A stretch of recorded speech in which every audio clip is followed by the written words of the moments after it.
네, 오늘은 고난주일, 고난주일이고 또 종려주일입니다. 그래서 예수님이 이제 예루살렘 성에 입성하시는 그런 날이 바로 주일이었습니다. 사람들이 호산나라고 종려가지를 흔들어서 종려주일이라고도 하죠. 우리를 구원하소서 호산나 이렇게 사람들이 환영했습니다. 그리고 곧 예수님은 나귀를 타고 겸손하게 들어가셨고 결국 그 환영하던 무리에게 이제 죽임을 당하시게 됐습니다. 오늘 이 말씀 11장 말씀인데요. 오늘 요한복음 11장 말씀이 사실은 참 공교롭게도 나사로의 부활에 대한 내용입니다. 그래서 부활주일날 이 말씀을 설교할까 고민을 하다가 우리 계속 순서에 이어서 오늘 11장 나사로의 부활 사건을 같이 보려고 하는데요. 오늘의 제목은 그래서 과정의 아름다움이라고 정해봤습니다. 우리 삶에 이 과정이 얼마나 아름다운지 오늘 11장을 좀 색다른 관점으로 보려고 합니다. 과정이라는 말은 표준 국어 대사전에 일이 되어가는 경로라고 되어 있어요. 혹은 또 고려대 한국어 대사전에는 일이나 상태가 진행하는 경로, 그래서 지날 과의 길정 이렇게 어떤 과정, 그 길들을 지나가는 것, 그래서 그것을 과정이라고 합니다. 이 세상은 우리에게 너무 결과 위주로 보통 이야기하죠. 대학이 어디 붙었냐, 무슨 과에 갔냐, 어떤 회사에 갔냐, 이렇게 어떤 결과를 너무 특별히 또 우리 사회는 더 체면 문화의 결과 위주의 그런 가치관을 가지고 있습니다. 그러나 하나님은 우리의 모든 것을 보시죠. 그래서 사무엘상 16장 7절 뒷부분에 사람은 겉모습만을 따라 판단하지만 나 주는 중심을 본다 이렇게 말씀하고 계십니다. 하나님 우리의 중심을 보고 계시고 모든 과정을 보시는 하나님이십니다. 우리 이번 주에 특별히 이제 고난주일 오늘 말씀드렸는데요. 고난주일 사실은 예수님의 고난이 없었으면 십자가가 없었으면 부활도 없었습니다.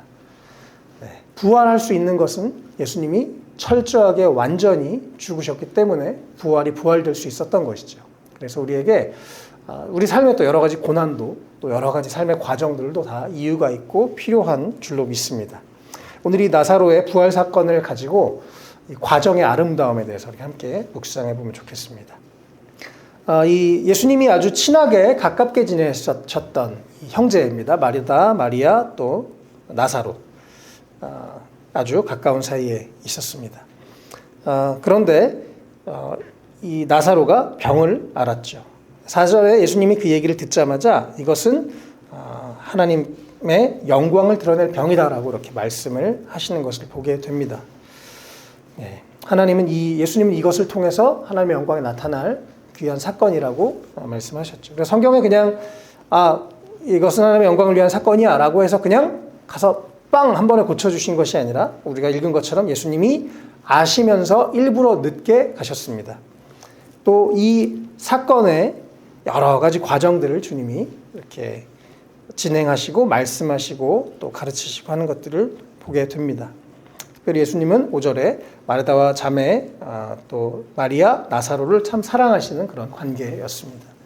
예수님이 능력만 많으셨던 것이 아니라 사랑도 많으셨어요. 그래서 예수님은 그 사랑으로 또 너무나 사랑하기 때문에 또 간절히 그들을 위해서 기도하시고 능력을 베푸셨습니다. 특별히 이 상황이 이미 나사로는 이제 죽었고 또 6절에 그런데 예수님이 일부러 이틀을 더 머무셨습니다. 당시 유대는 지금 벌써 2000년 전이잖아요. 지금보다 의학이 발달하지 않았기 때문에 4일 정도, 사람이 죽은 지 4일 정도 되면 그제서야 완전히 의학적으로 이 사람은 죽었다라고 판명을 했습니다. 그래서 장례를 치렀어요. 왜냐하면 그 당시에는 지금처럼 의술이 발달하지 않았기 때문에 이게 죽은 건지 안 죽은 건지 잘 모르기도 하고 그래서 가끔 이렇게 무덤에 넣어놨다가 다시 살아나는 경우도 있었다고 해요. 그래서 4일이 지나면 이제 그제서야 완전히 이 사람은 사망이다라고 하고 장례를 이렇게 치렀습니다. 그래서 예수님이 일부러 이틀을 더 유해서 4일을 채우시고 그렇게 가시는 것을 보게 됩니다. 그랬고요. 7절, 8절에 이제 예수님이 그 계획들, 앞으로 이것을 통해서 하나님의 영광이, 이 사건을 통해서 하나님의 영광이 나타날 거야 라고 말씀하시고 나서 제자들에게 7절에 말씀하십니다. 다시 유대 지방으로 가자. 근데 제자들이 그런 반론을 하죠. 선생님, 방금도 유대 사람들이 선생님을 돌로 치려고 하였는데 다시 그리로 가려고 하십니까? 라고 반문을 하죠. 그러자 예수님은 아직은 낮이기 때문에 나는 아직 내가 활동할 수 있고 나에게 허락된 시간인 낮이기 때문에 나는 낮에 일하러 가야 된다라고 말씀을 하십니다. 예수님이 여기서 우리가 예수님의 용기를 볼 수 있습니다. 위험하지만 또 사람들이 이미 돌로 쳐서 죽이려고 하는 참 아이러니하게 이 예수님의 오늘 이 11장에서 나사로의 부활 사건은 결국 예수님이 죽는데 더 이렇게 가까워지는 사건이 됐습니다. 나사로의 부활 사건 때문에 유대인들이 본격적으로 예수님을 죽이려고 하는 일이 시작됐기 때문에 그렇죠. 그러나 예수님은 이 나사로를 살리기 위해서 본인이 져야 될 십자가, 가야 할 길을 가셨습니다. 참 용감하게 가신 거죠. 마치 이제 종려주일에 12장에 사실 나오지만요. 종려주일에 예수님이 담담히 죽으러 예루살렘에 입성한 것처럼 또 여기서도 그것을 준비하기 위해서 가셨습니다. 우리 삶에도 여러 가지 과정들, 때로는 우리 가운데 여러 가지 고민들이 있죠. 그러나 우리가 용기를 내야 될 때, 또 가야만 하는 길을 가야 할 때 예수님처럼 용기 내고 순종하면서 걸어가는, 내가 가야 할 길을 걸어가는 우리가 되면 좋겠습니다. 그 과정들, 우리가 결심을 하고 고민을 하고 그런 과정들 주님이 다 보십니다. 오늘 계속 이 11장 사건의 여러 가지 과정의 내용들을 우리가 잘 계속 집중해 살펴보면 좋겠습니다. 예수님이 그래서 용기를 내고 출발하셔서 가시고요. 그래서 11절에 우리 친구 나사로는 잠들었는데 내가 가서 그를 깨우겠다라고 말씀하시고, 아니 이것은 나사로는 사실 죽은 거야 라고 하면서 15절에 또 하나 중요한 과정을 말씀하십니다. 내가 거기에 있지 않은 것이 너희를 위해서 도리어 잘된 것이므로 기쁘게 생각한다. 이로 말미암아 너희가 믿게 될 것이다. 그에게로 가자. 그래서 예수님은 어떤 한 사건, 치유의 사건, 어떤 결과보다 이 과정을 통해서 또 제자들이 보게 될 하나님의 영광, 제자들의 이 믿음이 더 성장하게 될, 예수님 말씀하신 게 진짜네. 주님은 정말 사람을 살리실 수도 있고 모든 것을 새롭게 하실 수 있네. 라는 예수님이 하나님의 아들이심을 다시 한번 알게 되는 사건이 바로 나오죠. 그래서 예수님은 이 15절에 그래서 늘 이 제자들의 믿음에 성장하는데 아주 관심이 큰 것을 볼 수가 있습니다. 우리 삶에서도 그러신 것 같아요. 우리 주님께서 우리가 달라는 거 그냥 주님 이거 주세요 주고, 혹은 또 우리 삶의 어떤 원하는 것들, 그러나 그 어떤 문제의 여러 가지 과정을 통해서 하나님이 우리가 더 하나님을 알기를 원하시고 우리의 믿음이 더 성장하기를 원하시고, 또 어떤 우리는 문제 해결이 더 중요한데 주님 입장에서는 문제 해결보다 이 과정을 통해서 하나님을 더 의지하게 되고 하나님을 알게 되는 그런 것을 하나님 더 원하시는 거라고 생각합니다. 그래서 우리 삶에 끊임없이 또 기도할 수 있도록 문제를 주시는 주님, 또 그 문제를 통해서 우리가 더 하나님을 경험하게 되는 그 주님의 참 지혜로운 그 인도하심을 우리가 잘 분별하면 좋겠습니다. 우리 삶에 혹시 어떤 문제가 지금 닥쳐 있고 또 어떤 답답한 문제가 있는지 모르겠지만 분명히 하나님께서 그 과정을 통해서 우리에게 말씀하시는 것이 있고 가르치시는 것이 있고 무엇보다 우리에게 더 큰 믿음을 허락하게 하실 줄로 믿습니다. 그래서 어려움이 있는 분들 힘내시고, 이것은 또 무슨 과정일까? 하나님 이걸 통해서 나에게 무엇을 가르치실까? 또 어떠한 하나님의 살아계심을 경험하게 될까라고 생각하는 우리가 되면 좋겠습니다. 그래서 우리에게 새로운 문제, 새로운 난관은 결국 신앙이 더 성장하게 되는 계기가 되는 줄 믿습니다. 그래서 이 첫 번째 우리가 읽었던 부분에서 예수님의 용기, 또 그 예수님에게는 오히려 이 믿음의 제자들이 믿음에 성장하는 것에 대한 그런 이 사건을 통해서 그 과정을 더 중요하게 보시는 예수님의 모습을 살펴봤습니다. 예수님이 이제 정말 의도적으로 완전히 죽은 상태일 때 가셨습니다. 주님은 우리에게도 정확하게 응답하십니다. 주님은 왜 빨리 기도 안 들어주세요라고 우리는 그렇게 많이 따지지만 하나님의 때는 참 정확합니다. 그리고 그것은 주님 안에서 있을 때, 주님의 그 해석이 있을 때, 그때 그래서 주님이 빨리 안 도와주셨구나. 그때 그래서 나를 인도하셨구나라고 주님의 속도를 우리가 이렇게 해석하게 되는 것 같습니다. 어쨌든 주님이 여기서는 완전히 죽어야 또 그래야 부활의 능력을 나타내실 수 있기 때문에 죽은 다음에 오셨습니다. 주님이 늦게 오시는 게 아니라 정확하게 오시는 것인 줄 믿습니다. 우리 삶에서도 너무 조급해하지 마시고 하나님의 때를 믿으시기 바랍니다. 많은 사람들이 감사하게 그 4일 동안 완전한 죽음, 조금 아파서 누워있는 게 아니라 이제 이 소천 직후여서 아직 사람들이 많이 소식을 들은 상황이 아니라 많은 사람들이 모였을 때 예수님 오셨습니다. 이것도 참 그래서 정확한 때입니다. 그래서 그 많은 사람들에게 주님의 살아계심과 주님의 능력을 보여주시는 그런 귀한 사건이 되었죠.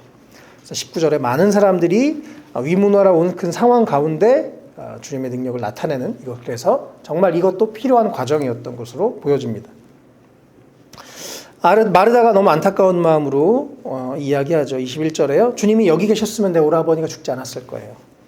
그러나 주님이 무엇이든지 구하시는 것을 다 이루어줄 줄 압니다 라고 말을 합니다. 그러나 이 22절은 말은 그렇게 하는데 그렇게 믿지 않는 모습입니다. 우리도 때로는 기도는 그렇게 하는데 믿음 없이 기도할 때가 있죠. 마르다도 정말 믿어서 그런 게 아니라 그냥 약간 상투적인 말이었던 것 같습니다. 온전한 믿음은 아니었습니다. 그래서 예수님이 그 마르다의 믿음 없음을, 또 마르다의 믿음이 더 크기가 커지도록 오늘 이렇게 말씀하시고 인도하시는 것을 봅니다. 23절에 내 오라버니가 살아날 것이다. 그러니까 마르다는 내 마지막 날에 오빠가 다시 부활할 거라는 걸 알고 있어요 라고 얘기하죠. 마르다는 지금 여기서는 주님이 하실 수 없다고 믿는 거죠. 그냥 나중에 언젠가 되겠죠. 나중에는 다시 되겠죠. 믿음이 없는 건 아니지만 주님이 원하시는 만큼은 아니었습니다. 그냥 막연한 믿음, 언젠간 되겠죠 라고 하는 그런 믿음을 마르다는 가지고 있었습니다. 그래서 예수님이 오늘 사실 이 사건을 통해서 가장 우리에게 가르쳐주고 싶으셨던, 말씀하고 싶으셨던 핵심의 메시지 25절, 26절 예수님이 말씀해 주셨습니다. 나는 부활이고 생명이니 나를 믿는 사람은 죽어도 살고 살아서 나를 믿는 사람은 영원히 죽지 않을 것이다. 네가 이것을 믿느냐? 라고 물어보십니다.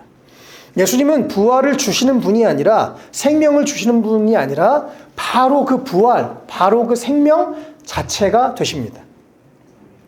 예수님이 우리 안에 들어오시면 우리는 이미 부활 생명을 소유하고 있는 것이죠. 우리는 이미 영원한 생명을 소유하고 있는 것입니다. 이미 천국이 우리 안에 들어온 것이고 우리의 영혼은 이미 하늘과 잇대어 있는 상태가 되는 것입니다.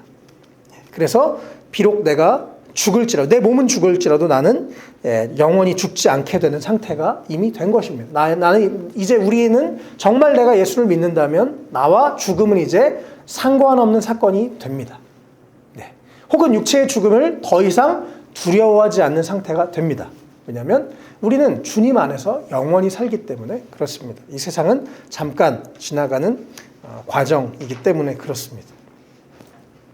예수님이 바로 부활과 생명이 되시는 분이십니다. 우리가 예수님이 우리 안에 있을 때 부활과 생명의 능력 되신 주님을 더 우리가 경험하게 될 줄 믿습니다. 그리고 또 예수님이 하시는 말씀, 그래서 먼저 마르다가 그 예수님의 말씀, 내가 부활이고 생명이야. 사실 이 사건보다 예수님이 더 이 과정을 통해서 가르치고 싶으셨던 말씀은 내가 부활이고 생명이라는 말씀이신데, 마르다가 감사하게 그 예수님의 말씀에 반응을 하죠. 마치 베드로가 고백한 것처럼, 주님은 세상에 오실 그리스도 메시아이심을, 내가 또 하나님의 아들이심을 믿습니다라고 마르다가 믿음의 고백을 합니다. 이번에는 또 예수님이 마리아에게 말씀을 하십니다. 보니까 눈치가 마리아가 더 슬펐던 것 같아요. 그래서 31절에 이제 마리아를 예수님이 부르셔서 이렇게 오니까 32절에 마리아가 예수님을 뵙고 그 발에 엎드려서 주님이 여기 계셨으면 내 오라버니가 죽지 않았을 텐데요. 마르다랑 똑같은 얘기를 합니다. 그런데 참 재밌게도 예수님께서 마리아의 우는 것과 사람들이 우는 것을 보면서 35절에 눈물을 흘리시는 장면이 나오죠. 마르다에게는, 물론 마리아에게도 더 큰 믿음이 필요했겠지만 마리아에게는 위로가 필요했던 것 같아요. 여기서 우리가 예수님의 섬세함을 볼 수 있습니다. 주님이 우리의 생각보다 훨씬 섬세하십니다. 우리 인생의 과정들을 아주 섬세하게 우리를 잘 맞추어서 또 우리를 잘 아시는 주님께서 그렇게 인도하십니다. 그래서 이 마리아의 슬픔을 예수님이 공감하시고 함께 우셨습니다. 야, 이제 곧 곧 일어날 건데 괜찮아. 그러지 않으시고 그녀의 그 슬픔에 진심으로 공감하면서 함께 동참하면서 함께 우셨습니다. 그 과정을 소중히 여기시고 우리의 마음을, 감정을 이해하시는 예수님의 모습을 우리가 여기서 확인할 수가 있죠. 로마서 12장 15절에 기뻐하는 사람들과 함께 기뻐하고 우는 사람들과 함께 우십시오라고 말씀하셨는데요. 우리도 또 이렇게 예수님의 마음을 가지고 또 슬퍼하는 자들이 있을 때 그냥 뭐 잘 될 거야 막 이렇게 막연한 얘기가 아니라 또 함께 울 수 있는 우리가 되면 좋겠습니다. 그래서 예수님이 마리아에게 필요한 위로, 마리아에게 필요했던 눈물을 함께 흘리고 함께 안타까워하십니다. 그래서 사람들도 36절에 그 눈물이 얼마나 진실되고 또 안타까웠는지 36절에 보면 유대 사람들도 보시오 그가 얼마나 나사로를 사랑하였는가라고 하는 아주 진실한 모습으로 오시는 모습을 보게 됩니다. 그리고 이제 예수님이 드디어 마르다와 마리아에게 사전 작업을 하셨습니다. 이 과정을 통해서 또 이 여인들이 더 성장해야 될 지점에 대해서 말씀하시고 가르쳐 주시고 그 다음에 드디어 예수님이 이제 돌을 옮겨라 라고 말씀하시죠. 40절에 마르다에게 내가 믿음 하나님의 영광을 보게 되리라 말하지 않았느냐라고 말씀을 하십니다. 마르다에게 아까 다 대답하지 않으셨지만 너 나중에 우리 오빠가 살아날 거라고 믿어요 라고 하는 것 막연한 믿음이 아니라 나는 지금 여기서도 너의 오빠를 살릴 수 있어. 나는 하나님의 아들이고 하나님이 보내신 메시아 그리스도야 라고 예수님이 그것을 가르쳐 주길 원하시는 것이죠. 그러면서 돌을 옮겨 놓습니다. 그리고 예수님이 또 여기서 기도하십니다. 이것도 역시 과정이죠. 특별히 그냥 고치실 수 있는데 이 41절부터 읽어보면 예수님께서 기도하십니다. 아버지 내 말을 들어주신 것을 감사드립니다. 아버지께서는 언제나 내 말을 들어주신다는 것을 압니다. 그런데도 이렇게 말씀을 드리는 것은 일부러 공개적으로 소리를 내서 기도하신 이유는 둘러선 무리를 위해서입니다. 그들로 하여금 아버지께서 나를 보내신 것을 믿게 하려는 것입니다. 라고 예수님이 기도하시고 나서 큰 소리로 나사로야 나와라 라고 해서 나사로가 나옵니다. 예수님은 이렇게 기적을 베푸시는 것, 우리의 소원을 이루어 주시는 것보다 예수님에게 더 중요한 것, 또 우리에게 더 중요한 것이 있습니다. 그것이 바로 영혼 구원입니다. 또 이미 구원받은 우리에게는 하나님을 아는 것이 어떤 사건의 해결, 문제의 해결보다 더 중요한 일인 것이죠. 그래서 우리에게 여러 가지 과정을 주시고 또 그것을 통해서 하나님을 알아가게 하는 것이 주님이 우리 삶을 향한 인도하심인 줄 믿습니다. 그래서 예수님이 이것을 기도하시고 정말 이 과정을 통해서 너희들이 하나님 아버지를 알았으면 좋겠다. 나를 보내신 그분, 또 나를 통해서 너희에게 주길 원하신 그 영원한 생명, 부활의 생명, 소망, 그 영광, 그 기쁨, 그 자유를 알았으면 좋겠다라고 주님이 그렇게 기도하시는 것입니다. 그리고 나사로야 나와라 라고 그 능력의 말씀으로 말씀하시고 죽었던 나사로가 나옵니다. 그리고 풀어놓아 다니게 하라 라고 하시면서 생명을 주시고 자유를 주시는 예수님의 모습을 우리가 확인할 수 있습니다. 우리가 오늘 계속 이 말씀을 통해서 주님의 여러 가지 이 사건을 통해서 일하시는 과정들을 보고 있는데요. 이것이 우리 삶에서도 여러분 잘 적용되면 좋겠습니다.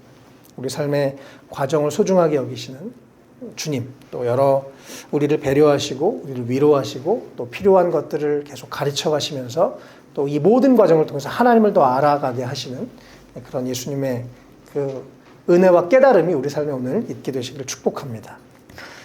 오늘 이 본문의 11장의 중요한 사건이었던 나사로가 부활한 사건 이후에 45절에 그 결과가 나오는데요.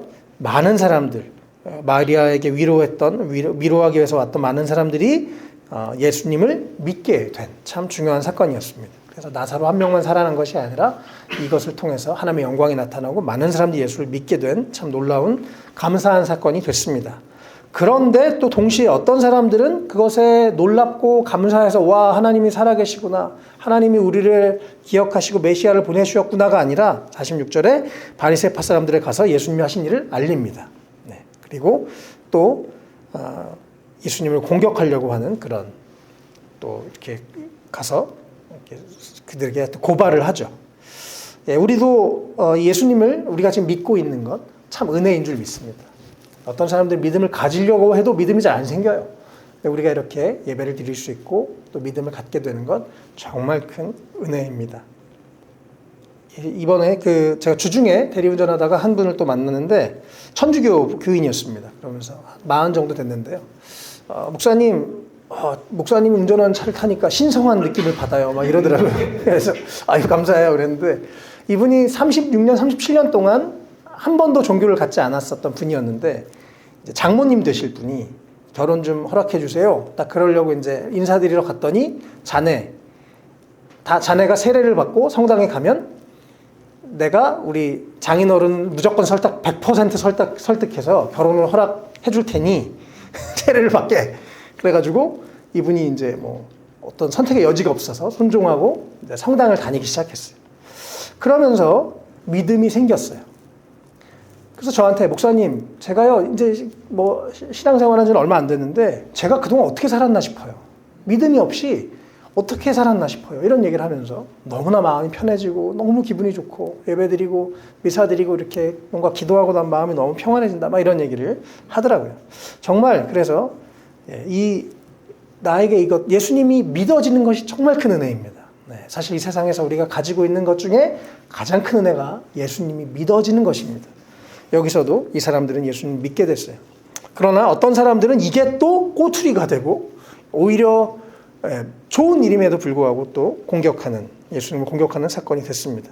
그래서 이제 대제사장들과 바리새파 사람들, 야 이거 예수 따르는 사람들도 점점 많아지고 이런 기적도 베풀었대. 어떻게? 그래서 같이 회의를 하는 모습을 보게 됩니다.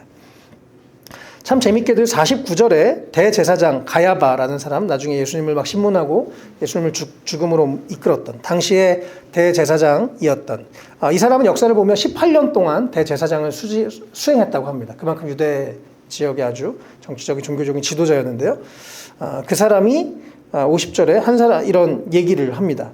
한 사람이 백성을 위하여 죽어서 민족 전체가 망하지 않는 것이 당신들에게 유익하다는 것을 생각하지 못하고 있어. 그래서 한 사람이 백성들을 위해서 죽어야만 한다. 그래서 예수를 죽이자 뭐 이런 얘기인데요. 51절에 너무 재밌게도 요한이 이것을 해석해 놨습니다. 가야바가 자기 생각으로 한 것이 아니라 그 해의 대제사장으로서 예수가 민족을 위하여 죽으실 것을 예언한 것이다 라고 말합니다.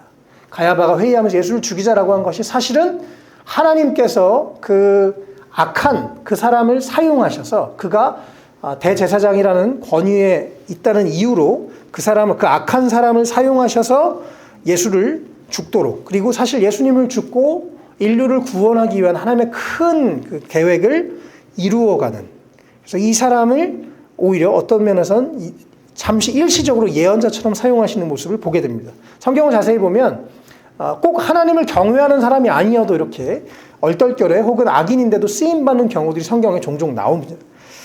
우리의 삶에도 그래요. 그래서 때로는 정말 세상에서 만난 어떤 사람, 길거리에서 지나가는 어떤 사람, 혹은 나를 괴롭히는 상사, 어떤 사람들이 하나님의 통로로 쓰임받을 수도 있습니다. 주님은 그것도 다 과정으로 사용하시는 분이십니다. 그래서 나를 힘들게 하는 사람, 나를 어렵게 하는 사람, 그 뒤에 계신, 그 위에 계신 하나님을 우리가 볼 수 있게 되시기를 바랍니다. 그래서 특별히 이것을 여기서 이렇게 기록을 해놨습니다. 그리고 예수님이 이제 더 이상 이제 막 잡으려고 하고 심각한 상황이 되니까 54절에 더 이상 드러나지 않게 광야에 가서 잠시 머무십니다. 사람들은 이제 더 예수님이 궁금해졌어요. 그분이 진짜 이번에 올까? 그분은 진짜 메시아인가? 그리고 이제 12장에 예수님이 예루살렘에 입성하셔서 실제로 죽임을 당하시는 그런 상황이 됐습니다. 그래서 이 나사로 사건이 오히려 사람들에게 더 예수님에 대한 관심을 증폭시키고 동시에 예수님의 죽음에 한 발 더 다가가는 그런 또 다른 과정이 됐습니다. 하나님은 참 지혜로우십니다. 그래서 우리에게 어떤 한 가지 사건, 어떤 한 가지 일들을 통해서 참 여러 가지 의미들을 그 안에 두십니다. 우리가 성장하게도 하시고 우리에게 가르치기도 하시고 또 하나님의 어떤 큰 계획들을 이루어 가시는 그런 정말 우리가 측량할 수도 없는 놀라운 지혜가 아주 충만하신 하나님이십니다. 그래서 우리 삶에도 모든 과정 자체를 아름답고 소중하고 귀하게 여길 수 있으면 좋겠습니다. 우리가 어떤 것 너무 쉽게 받는 것, 우리가 어떤 소원들, 우리 어떤 기도 너무 쉽게 받는 것 우리에게 그렇게 좋지는 않은 것 같아요. 근데 그것을 위해서 기도하고 생각하고 기다리고 또 그것이 하나님의 때에 왔을 때 참 큰 기쁨이 있는 것을 이번 주에 한 번 더 경험하게 됐습니다. 우리의 삶에도 하나님은 우리에게 정말 좋은 것 주기를 원하시는 좋으신 아버지이십니다. 또 우리에게 지금 오늘이라도 역사하실 수 있는 부활과 생명의 주님이 되십니다. 그러나 우리 삶에 여러 가지 과정들을 허락하시는데요. 때로 우리는 위로하시기도 하고 또 우리의 기도를 기다리시기도 하고 우리 가운데 믿음이 성장하게 하시기도 하시고 여러 과정들 우리가 잘하고 있나 보시기도 하시고 또 결국은 또 우리에게 또 좋은 것 주기를 원하시는 주님이신 줄 믿습니다. 그래서 오늘 이 과정의 아름다움, 우리 삶에 지금도 우리는 다 이해할 수 없고 알 수 없지만 여러 가지 고난들, 어려움들, 또 그 과정들이 또 주님이 우리에게 앞으로 더 귀한 선물을 주시기 위해서 또 그 과정을 통해서 더 많은 사람들, 많은 것들을 이해할 수 있도록 또 누군가를 위로할 수 있도록 주님이 그런 과정들을 허락하신 줄 믿습니다. 우리 삶에도 부활과 생명이신 예수님 기억하면서 또 우리에게 허락하신 과정들, 그 과정의 아름다움을 발견하는 우리 모두가 되시기를 주님의 이름으로 축복합니다.